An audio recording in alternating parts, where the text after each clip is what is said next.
नमस्कार दोस्तों, स्वागत है आपका एक बार फिर से एसपी गुप्ता टेक में। आज की वीडियो में आप जानेंगे साइबर फ्रॉड से हम कैसे बचें और किस तरीके से साइबर फ्रॉड होता है। तो सबसे पहले हम आपके सामने कुछ तस्वीरें दिखा रहे हैं जो कि इंदौर क्राइम ब्रांच पुलिस द्वारा जारी करी गई है और इसमें समय समय पर वो बताते रहते हैं आम जनता को कि किस तरीके से हम साइबर फ्रॉड से बचा जा सके। तो सबसे पहले हम बात करते हैं कि आज के समय सबसे ज़्यादा जो साइबर फ्रॉड हो रहा है वो यूपीआई से हो रहा है। यूपीआई से आपको किस तरीके से रिक्वेस्ट भेजी जाती है और रिक्वेस्ट भेजने के बाद आपसे वो बताते हैं कि हमने आपके वॉलेट में इतने रुपये, 2000 रुपये, 5000 रुपये कैशबैक दिया है और इस तरीके से वो आपको अपनी बातों में उलझा कर आपके अकाउंट से पैसे निकलवा लेते हैं। वो किस तरीके से निकालते हैं आपको एक वीडियो दिखाते हैं, उसके अंदर आप जान जाएंगे। आज के समय में अगर हम फ्रॉड की बात करें तो सबसे ज़्यादा फ्रॉड यूपीआई से होते हैं। यूपीआई में आप देखा होगा आपका नाम बहुत इजीली पता लग जाता है फ्रॉडर को। जब आपने यहाँ न्यू पेमेंट पे क्लिक करा, यहाँ पर ऑप्शन आता है यूपीआई आईडी और क्यूआर कोड। हमने यहाँ पर यूपीआई आईडी पे क्लिक करा और यहाँ पर हर एक एप्लीकेशन का यूपीआई आईडी होता है। जैसे मैंने यहाँ पर एक नंबर डाला, ये नंबर अगर मैं इसको सर्च करता हूँ यहाँ पर डिफरेंट प्लेटफॉर्म्स पे, @ के बाद अगर हम YBL का यूज़ करते हैं मतलब वो फ़ोनपे की यूपीआई आईडी है और यहाँ पर उसका नाम आ जाएगा। तो फ्रॉडर क्या करेगा कि आपका नंबर यूज़ करेगा और उसके आगे @ और सिम्बल्स लगा देगा जो यूपीआई आईडी का है। जैसे अगर वो गूगल पे चला रहा होगा तो उसमें ओके SBI या फिर ओके एक्सिस इस तरीके से यूपीआई आईडी बनी होती है। अगर एयरटेल की बात करूँ तो @ एयरटेल लिखा रहता है और अगर मैं पेटीएम की बात करूँ तो @ पेटीएम लिखा रहता है। तो इससे क्या होता है कि जो आपका बैंक में और जो आपके दस्तावेज में नाम लिखे, जैसे आधार कार्ड, पैन कार्ड में हो गया, वही नाम आपको यहाँ दिखाएगा। तो यूपीआई आईडी जो होता है वो आपके बैंकिंग नाम को शो करता है। तो इस तरीके से वो आपका नाम जान जाता है कि आपका नाम अभिषेक है या जो भी नंबर आप डालेंगे वो नाम दिख जाएगा। तो इस तरीके से फ्रॉडर जब आपको फ़ोन करता है तो सबसे पहले आपका नाम पूछता है कि भैया मैं बैंक से बात कर रहा हूँ और आपका नाम अभिषेक जी हैं, तो आपके लिए ये कैशबैक है या जो भी है। तो आपको क्या लगता है 1 मिनट के लिए कि बढ़ जाता है कि बैंक का पर्सन है और हमारी डिटेल्स को बैंक से ही पूछी जा रही है। और दूसरी तरीके से ये तो हो गया आपका, उसने नाम जान लिया, अब वो करेगा क्या, तो उसके लिए फिर मैं आपको बताता हूँ। वो आपकी यूपीआई आईडी को यूज़ करेगा, उसके बाद वो रिक्वेस्ट पे क्लिक करता है। वो अलग अलग प्लेटफॉर्म से रिक्वेस्ट पे क्लिक करेगा और अमाउंट डालेगा। अमाउंट डालने के बाद जैसे ही रिक्वेस्ट पे क्लिक करेगा तो आपकी जो यूपीआई आईडी है जो उसने डाली है, आपका नाम और मोबाइल नंबर करके जो उसने रिक्वेस्ट डाली है, वो क्या करेगा आपके पास यहाँ पर रिक्वेस्ट आ जाएगी इस तरीके से। और ये रिक्वेस्ट में आपको यहाँ दिखाएगा कि आपको पेमेंट, ये पर्सन है ना आपसे रिक्वेस्ट कर रहा है कि आपसे पेमेंट लेने के, लेकिन आपको क्या लगता है कि आपको कैशबैक आ रहा है 500 का और आप इस धोखे से आप यहाँ पर पे क्लिक कर देते हैं। या फिर क्या करेगा वो, हो सकता है आपको पहले कुछ 10 रुपये या 500 रुपये भेजेगा आपको अपने पास से और फिर बताएगा कि इस तरीके से आपको प्रोसेस करना है, इसको रिडीम करना है, स्क्रैच करना है। तो आप इन सब चीज़ों को बिल्कुल मत करिए। अगर जैसे आप कंटिन्यू पे क्लिक करेंगे देन यहाँ पर आपका अगर डिवाइस वेरीफाइड रहेगा और सेंड पे क्लिक करेंगे तो आपको यूपीआई पिन मांगेगा। आप वो यूपीआई पिन जैसे ही एंटर करोगे आपके अकाउंट से पैसा आपका कट जाएगा और सामने वाले के बैंक अकाउंट में पहुँच जाएगा और आपके अकाउंट से बैलेंस माइनस हो जाएगा। तो इस तरीके से वो आपके साथ फ्रॉड करते हैं। ये सबसे बहुत ही ज़्यादा फ्रॉड अभी आज के समय में हो रहा है, यूपीआई फ्रॉड। इसको जानना बहुत ही ज़रूरी है। यहाँ तक कि हर जो ऑनलाइन प्लेटफॉर्म को यूज़ करता है, बैंकिंग प्लेटफॉर्म को, उन सभी के पास ये इन्फॉर्मेशन होना चाहिए कि यूपीआई का कैसे यूज़ करते हैं और उससे किस तरीके से सावधानी रखनी चाहिए। तो सबसे बड़ा फ्रॉड आज के समय में यूपीआई फ्रॉड इस तरीके से ही होता है। तो जैसा कि आपने इस वीडियो में देखा कि किस तरीके से हमारे बैंक अकाउंट से वो रिक्वेस्ट भेजकर पैसा हमारा कैसा निकाल लेता है और रिक्वेस्ट किस तरीके से भेजी जाती है। तो इस तरीके से कोई भी आपके पास रिक्वेस्ट आए तो आप किसी भी रिक्वेस्ट पर क्लिक ना करें और ना ही अपना एम पिन डालें। जो आपका यूपीआई पिन होता है वो पासवर्ड कहीं भी नहीं यूज़ होता है किसी भी कैशबैक को पाने के लिए। कोई भी कैशबैक होता है वो डायरेक्टली आपके अकाउंट में आ जाता है। तो आप ऐसे किसी भी कैशबैक के लिए यूपीआई पिन बिल्कुल ना डालें। अब हम बात करते हैं, यहाँ पर कुछ पॉइंट्स दिए गए हैं कि सबसे पहला तो आपको यहाँ हमने बता दिया था किस तरीके से यूपीआई फ्रॉड वो आपको करने के लिए बोलता है। और दूसरा, आपने देखे होंगे कई सारे विज्ञापन वगैरह भी आपको आते रहते हैं, एडवर्टाइजमेंट वगैरह भी मोबाइल पे मैसेज में आते हैं कि आप इस लिंक पे क्लिक करो तो आपको 500 रुपये कैशबैक मिल जाएगा, 1000 रुपये कैशबैक मिल जाएगा। तो आप ऐसी किसी भी लिंक पर क्लिक ना करें जिसको आप ना पहचानते हो, क्योंकि इन सभी लिंक में आपका डाटा चोरी होने का, यहाँ तक कि आपके बैंक के पैसे गायब होने के भी चांसेस बहुत ज़्यादा रहते हैं। उसके बाद यहाँ पर आता है कि आप फ़ोन पर अगर कोई भी बंदा आपको फ़ोन लगाता है, कोई भी पर्सन आपको फ़ोन लगाता है, तो आप इस पर तत्काल विश्वास ना करें जब तक कि आप उसको पूरी तरीके से जानते ना हो या आप उससे कभी मिले ना हो।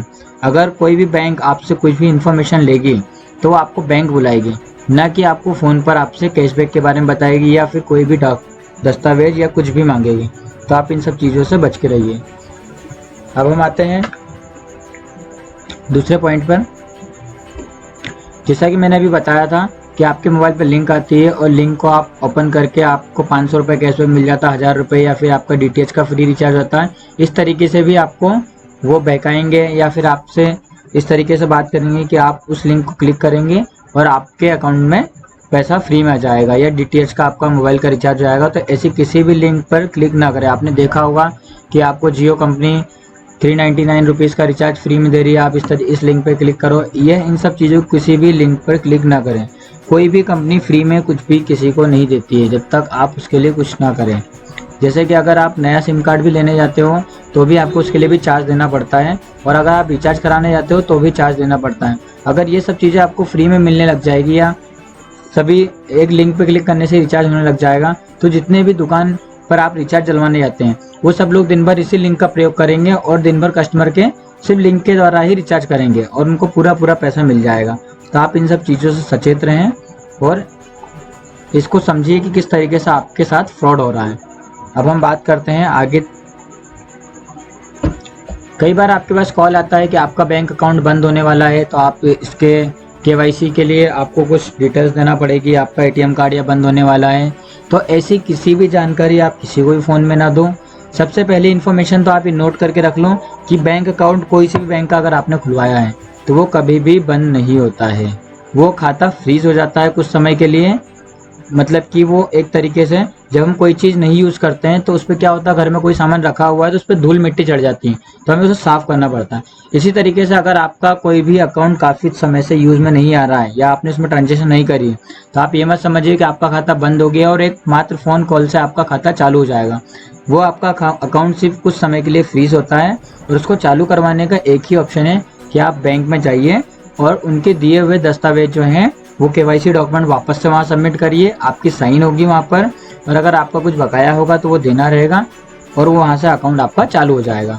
तो ऐसे किसी से भी या कोई भी आपको बोलता है कि मैं बैंक का कर्मचारी हूँ, मैं आपके अकाउंट को चालू करा दूंगा, तो ऐसी किसी भी बातों में बिल्कुल बहकावे मत आइए।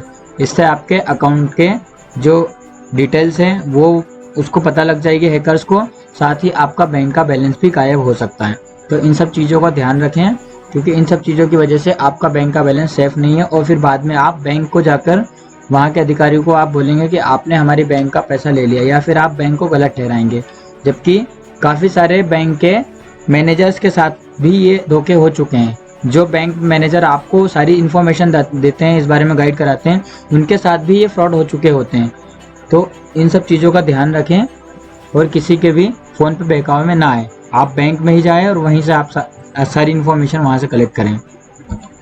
किसी भी ATM में अगर आपको पिन सेट करना है तो आप या तो YouTube पे वीडियो देख लें किस तरीके से पिन को सेट किया जाता है, या फिर किसी जानकार या बैंक के अधिकृत व्यक्ति को, जो बैंक के अंदर बैठा हुआ कर्मचारी हो, आप उससे पूछे किस तरीके से इसका पिन बनाते हैं या फिर इसमें पैसा किस तरीके से निकालते हैं, यदि आपको नहीं मालूम है तो। क्योंकि हम किसी और अनजान व्यक्ति से अगर वहाँ पर हम पूछते हैं ATM मशीन में, हो सकता है वो आपके पासवर्ड को सेव कर ले, आपका ATM कार्ड का नंबर नोट कर ले और वो ऑनलाइन आपके अकाउंट से पैसा निकाल लें। क्योंकि कई सारी ऐसी साइटें भी होती हैं जहाँ पर आपको OTP की ज़रूरत नहीं पड़ती है, वहाँ पर सिर्फ आपका कार्ड नंबर लगता है और आपका ATM का पिन लगता है। तो इससे भी आपके बैंक अकाउंट के पैसे चोरी होने का डर रहता है। तो आप इन सब चीज़ों का भी ध्यान रखें। कोई भी अनजान व्यक्ति से अपने ATM में कुछ भी आपको अगर नहीं समझ में आ रहा तो आप उससे मदद ना लें, वो आपके बैंक के पैसे को चोरी कर सकता है। कभी भी किसी कंपनी का अगर आपको कस्टमर केयर नंबर जानना हो या हेल्पलाइन नंबर जानना हो तो आप गूगल पे सर्च बिल्कुल ना करें। यदि बहुत ज़्यादा ज़रूरी हो तो ऑफिशियल सर्च करने के बाद आप ऑफिशियल वेबसाइट पर जाके उनके कॉन्टैक्ट अस में सर्च करें, तभी आपको सही तरीके से वहाँ पर जानकारी मिलेगी। क्योंकि आजकल काफ़ी सारे लोग फर्जी वेबसाइट का यूज़ करके आपके अकाउंट से पैसा निकाल ले रहे हैं। जैसे कि मैं आपको अभी बताता हूँ यहाँ पर एक वेबसाइट के बारे में। अभी काफ़ी सारे स्टूडेंट के पास या जो जॉब सर्च कर रहे हैं उनके पास कॉल आया होगा कि आपको हम जॉब दे रहे हैं, 12,000 रुपये सैलरी मिलेगी प्लस जो भी एक्सेट्रा है वो आपको सैलरी के लिए बोलेंगे और आपको कुछ बोलेंगे कि आपको सिर्फ 1 या 2 लोन कराना रहेंगे, या इसी तरीके से काफ़ी सारी वेबसाइट्स आती हैं। तो आप देखिएगा इनमें फ़र्क क्या है। जैसे मैंने अभी आपको एक वेबसाइट के बारे में बता रहा हूँ, maxfinanceservices.in। ये एक वेबसाइट है, ये आपको इसमें सारी इन्फॉर्मेशन दिखेगी, कॉन्टैक्ट का फॉर्म भी दिखेगा। जैसा उनकी एक वेबसाइट होती है, एक पूरी तरीके से प्रॉपर वेबसाइट उन्होंने बनाई है, बट ये फेक वेबसाइट है और ये फेक जॉब प्रोवाइड कराती है। आपसे पैसा भी ले लेगी और आपको कोई जॉब नहीं देगी, और या फिर अगर आपसे पैसा नहीं लेती और आपसे कुछ डॉक्यूमेंट्स मांगेगी दूसरे कस्टमर्स के, जो कि लोन करवाने के लिए, हो सकता है ये उनके साथ फ्रॉड करती हो। अगर हम बात करें, गूगल पे सर्च करते हैं मैक्स फाइनेंशियल सर्विसेज की, जो इन्होंने वेबसाइट का इन्होंने अपने को लिंक दिया है, वो लिंक आपको मैसेज में देंगे ताकि आप इजीली गूगल पे भी सर्च करें तो वो लिंक डायरेक्ट आप उस पर ना पहुँचें, आप रियल लिंक पर पहुँचें। तो हम जैसे गूगल पे अगर हमने सर्च किया तो यहाँ पर maxfinancialservices.com लिखा हुआ आ रहा है और इनके लिंक में maxfinanceservices.in लिखा आ रहा है। तो कितना फ़र्क है, थोड़ा सा ही फ़र्क है और हम कंफ्यूज हो जाते हैं कि नहीं ये रियल वेबसाइट। जबकि अगर हम इस वेबसाइट को खोलेंगे तो इसका लुक कुछ इस तरीके से रहेगा, जो कि मैक्स फाइनेंस का यहाँ पर लोगो भी ओरिजिनल लगा हुआ है और ये बिल्कुल सही वेबसाइट लगती है दिखने में भी, और ये वाकई में भी रियल वेबसाइट है।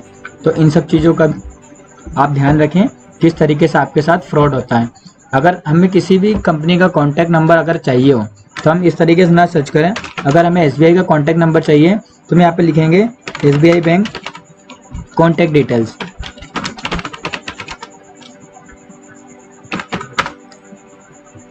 तो अगर हम कॉन्टैक्ट डिटेल्स यहाँ लिखते हैं तो हमें यहाँ SBI की ऑफिशियल वेबसाइट दिखेगी sbi.co.in, और इसके अंदर ये वेब के अंदर कस्टमर केयर पेज पर जाके कॉन्टैक्ट पेज पर डायरेक्ट लाके देगा। तो ये ऑफिशियल वेबसाइट्स होती हैं, आप इन्हीं पर क्लिक करें, या फिर अगर आपको नहीं इन्फॉर्मेशन है तो आप किसी और परिचित की मदद लें जो आपकी इस चीज़ में हेल्प करे, क्योंकि काफ़ी सारी वेबसाइट्स होती हैं जो आपका डाटा चोरी कर लेती हैं और आपको गलत वेबसाइट पर भेजती हैं। तो इन सब चीज़ों का भी ध्यान रखना बहुत ज़रूरी है। ऐसे काफ़ी सारे फ्रॉड्स होते हैं दिन प्रतिदिन आए रहते हैं, तो आप इन सब चीज़ों का भी बिल्कुल ध्यान रखिए। अब हम बात करते हैं, आप जैसा मैंने अभी आपको बताया किस तरीके से मैक्स फाइनेंशियल सर्विसेज आपको आपके साथ ठगी करती है, फ्रॉड करती है, वैसे यहाँ पर भी इसके बारे में भी इंदौर क्राइम ब्रांच पुलिस ने आपको यहाँ पर भी बता रखा है। ये समय समय पर आपको अपडेट्स करते रहते हैं, यहाँ तक कि उन्होंने अपने नंबर्स भी दे रखे हैं। अगर आपके पास किसी भी इस तरीके से अगर कुछ भी मैसेज आता है तो आप इनको संपर्क करें।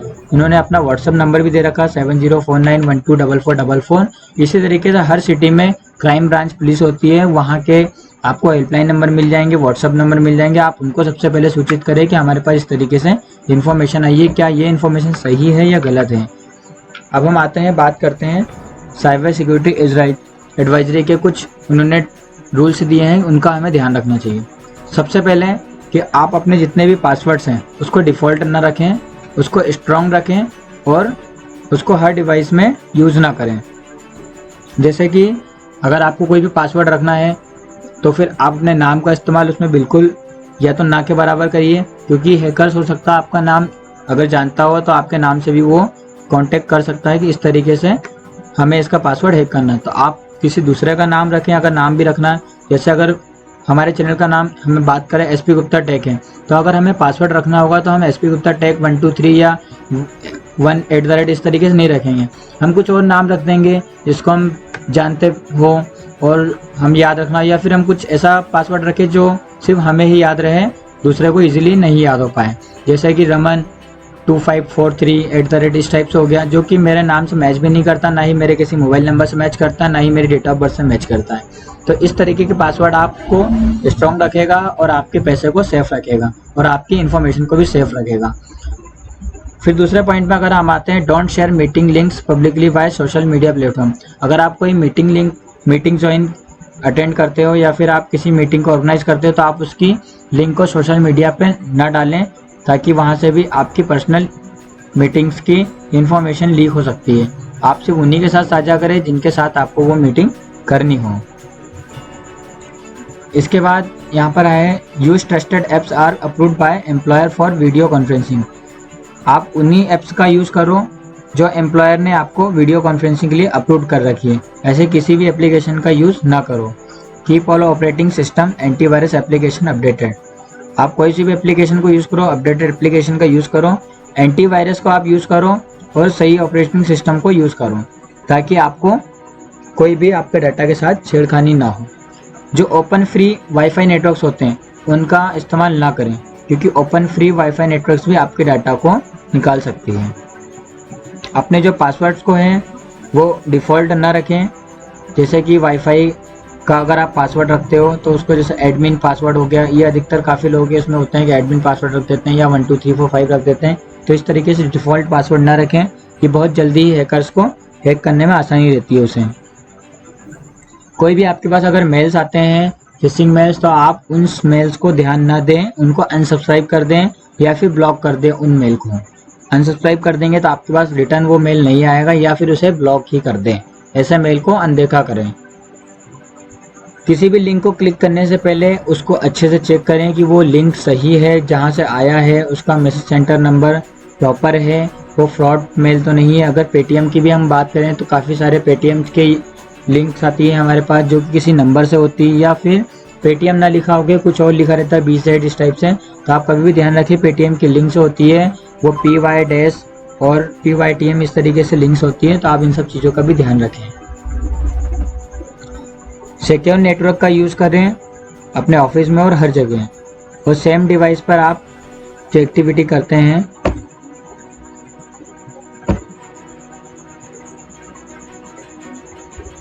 अगर आप कोई भी ऑफिस वर्क करते हैं तो सेम डिवाइस पर ना करें, उसकी एक्टिविटी अलग अलग डिवाइस पर करते रहें।